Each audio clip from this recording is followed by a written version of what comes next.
Hello and welcome to another edition of Tuesdays with the Disability Policy for All.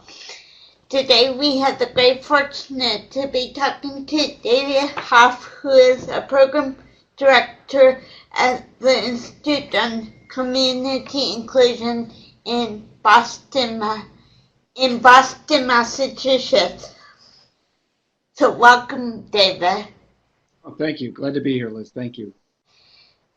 Today we'll be talking to him about the WIOA, the Work Enforcement Act, which has passed on the federal level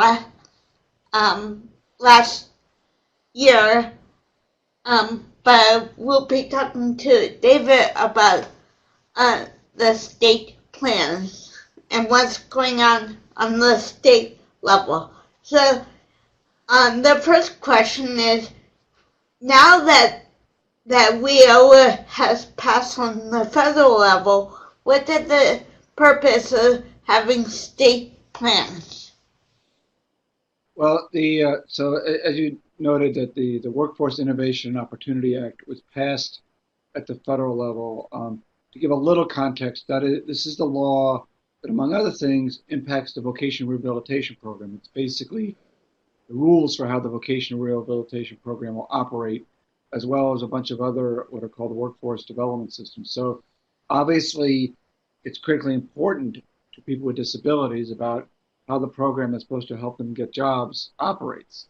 And so the federal law was passed, and then there's a bunch of other systems that are also included in this law. So after the federal law was passed, there is actually a requirement in the law that says each state must submit a plan to the federal government. And so those plans are now due April 1st of this year, so just a little over a month away. They have to be the federal government. And there are very specific requirements from the federal government in terms of what needs to be in those plans. First off, there are 6 programs, among them the Public Vocational Rehabilitation Program, that must basically state in those plans, here is what we're going to do over the next 4 years. Here's where we think we need to improve. Here's where we think we need to change because of the changes in the law. And they will outline those in a great deal of detail. And the challenge of the plans from a kind of somebody reviewing the plans is they tend to be very long. I've gone through a few of them. I've seen some that are basically 250 to 300 pages, somewhat complicated language at times. So sometimes they can be a little difficult to go through, but I think there is a way to sort of look for specific language that you can get a sense of, okay, this is what the state is thinking about. What's also really important about the plans is that it is required by the federal government that they be available for what they call public comment, which means that you or I or anybody could send in comments, or in a few cases they're having public meetings about these plans, and then provide comments about what you like, what you don't like, what should be in there. Now, the challenge at this point is that many of the plans have already gone out for public comment, and the public comment periods have ended, because that varies from state to state. However, I believe there are still about 10 or so plans that are still out for comment. We're actually still waiting on about 8 plans. I believe Virginia's and Hawaii's will be released any day, because I've noticed that their websites are sort of ready to go. There's a few that we have not been able to track down. We've been trying to track these at the Institute for Community Inclusion where we work. But if you go to our website, you can actually, you go to our main page and you'll see a little bit of wording there that will then bring you to a link which will tell you the current status of the state plans, and we've been updating that almost every day. Our website is communityinclusion.org. That's communityinclusion.org. Even if the plan has already been, the comment period's ended, and they've already submitted it to the federal government, these are still critical documents to take a look at, because it will, again, it's a way to let you know how the state voc rehab program, as well as other programs, are planning on responding to the needs of individuals with disabilities. And it's a way to sort of get a sense of what they're doing, and also, frankly, to hold them accountable in terms of what they said they were going to do, because people will write down almost anything. It's one thing to write things in a plan; it's another thing to actually do it. So, the last thing I will say is these plans, as I've looked at them, vary extensively in their level of detail. Some have got a lot of great detail, a lot of great ideas, and then I'll be honest, in some cases they seem to have. It's like taking a test at school and doing the bare minimum. They have to answer certain questions, so they just wrote in what they felt they had to in order to get the plan approved. So they really vary in terms of quality, in my opinion. Thank you. Can you, maybe you have talked about this. The next question is, can you give us an example of a state goal for WIOA? Sure. I mean, well, each plan must include goals. And again, having looked at a few of the plans, they vary in terms of their specificity, or some are very general. But they each have to actually have a goal section. It's actually each section of the plan actually has to have specific goals. So there needs to be goals for the workforce system, the general workforce system. Needs to be goals for voc rehab. I would say, the all plans have a few basic goals. One is, in some way to be responsive to the needs of job seekers, including those with disabilities. A second goal that is pretty primary is to be responsive to the needs of employers and businesses. So they're supposed to be looking at both and saying, we're going to be responsive. Now, each of the plans, they vary, as I said, in terms of the detail of that. In terms of the specific things that are in the law, in WIOA, I mean, what plans hopefully are going to be talking about in terms of goals is, let's start with one thing you hope would be in there, and it's a requirement that they need to address their interactions with the state developmental disability and state Medicaid agencies, which is obviously a critical issue for many folks, many self-advocates, and obviously AUCD members as well.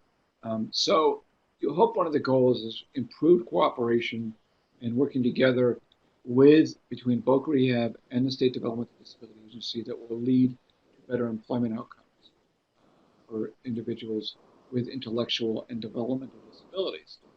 Some of the plans are that specific, some of them are general.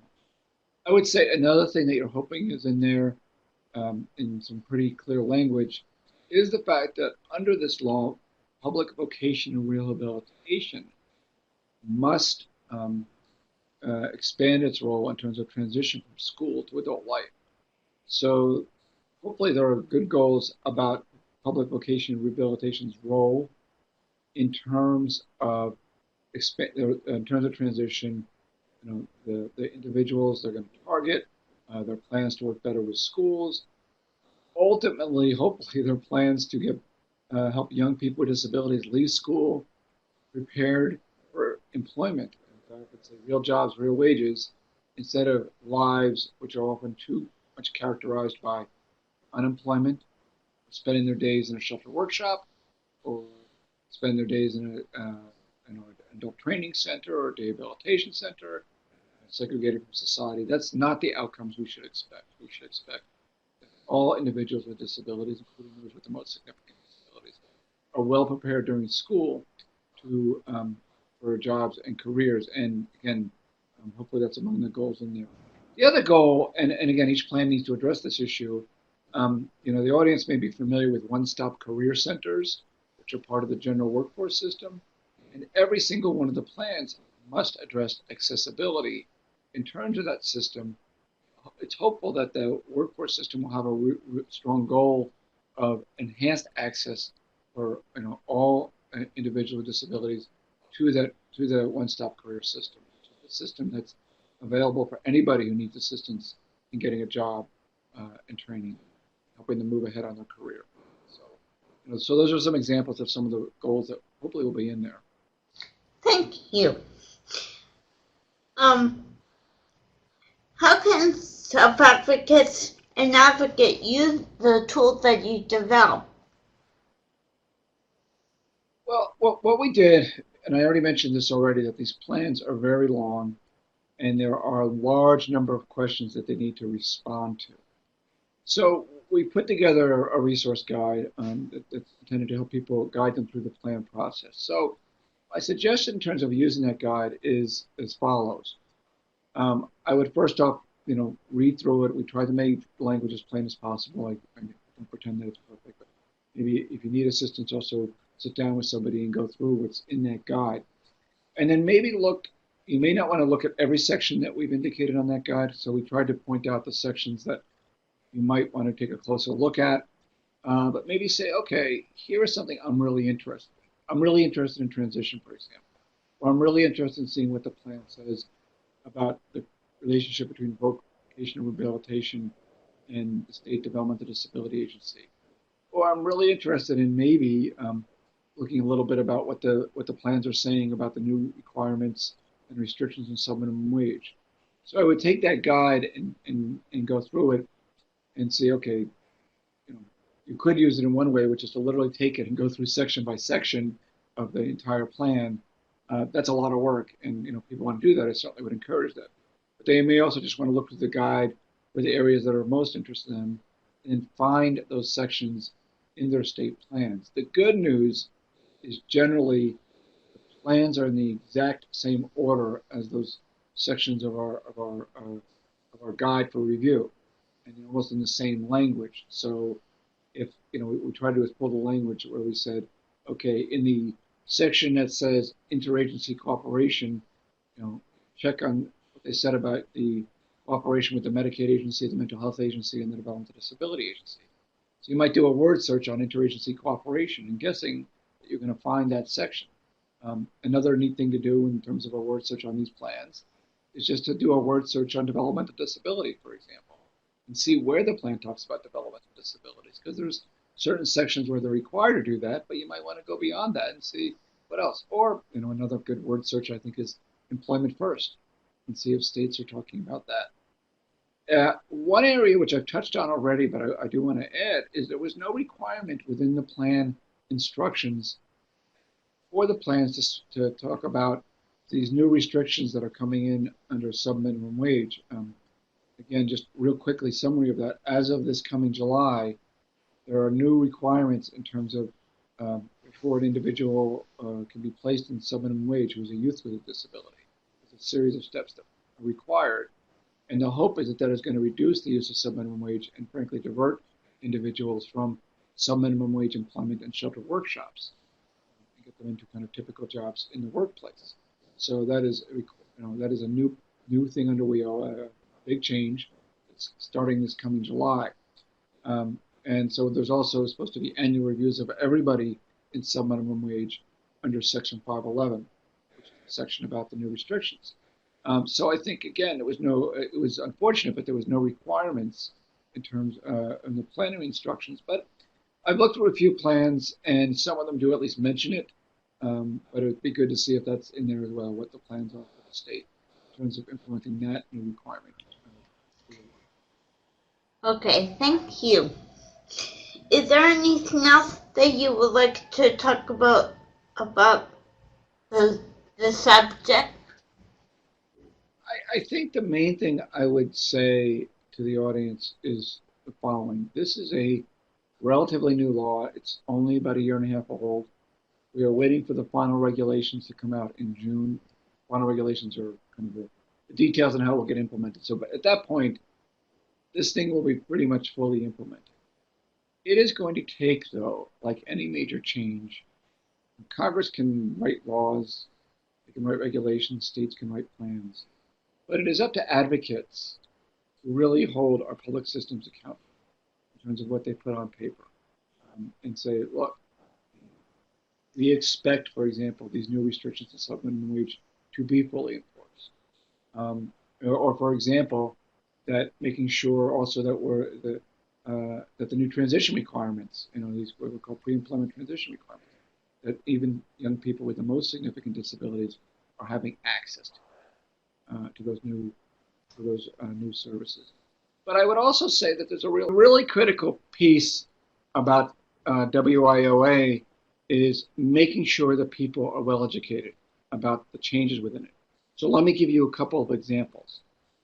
If I'm a person who's currently earning minimum wage, earning sub-minimum wage, if I'm a person currently earning sub-minimum wage, I should be aware of the fact that basically I'm supposed to get an annual review of the fact that I'm earning sub-minimum wage and that I have certain rights to access other services that will help me maybe move out of earning that sub-minimum wage into a job in the community, above minimum wage and earning some real money. So it's really important that people understand those rights. Similarly, if I'm a young person with a disability who is in school, and if you got the school sort of targeting me for a shelter workshop or some minimum wage employment, I ought to know that, frankly, they can't do that until they have provided certain services, until I've been referred to the public vocational rehabilitation system, et cetera, et cetera. So there's a series of steps there. So I think one of our collective goals with this law needs to be starting to develop some good education materials and start to go out there and start to educate regarding the expectations of this law, so people know what the availability of the new services are in terms of transition and some other things, the right to use one-stop career centers, the new requirements in terms of sub-minimum wage. So there's some key areas here that I think some education is really important, and that advocates and self-advocates educate each other about this. That's going to be a critical piece to holding everybody accountable to make sure this law really follows through and really realizes its vision. Thank you.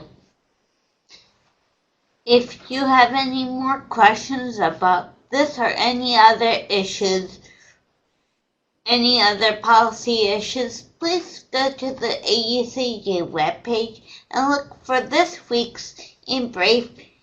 And if you have any questions about this edition of Tuesdays with Liz, please leave them in the space below. Thank you and have a nice day. Thanks again, David. Bye. Thank you. Bye. My pleasure. Bye-bye.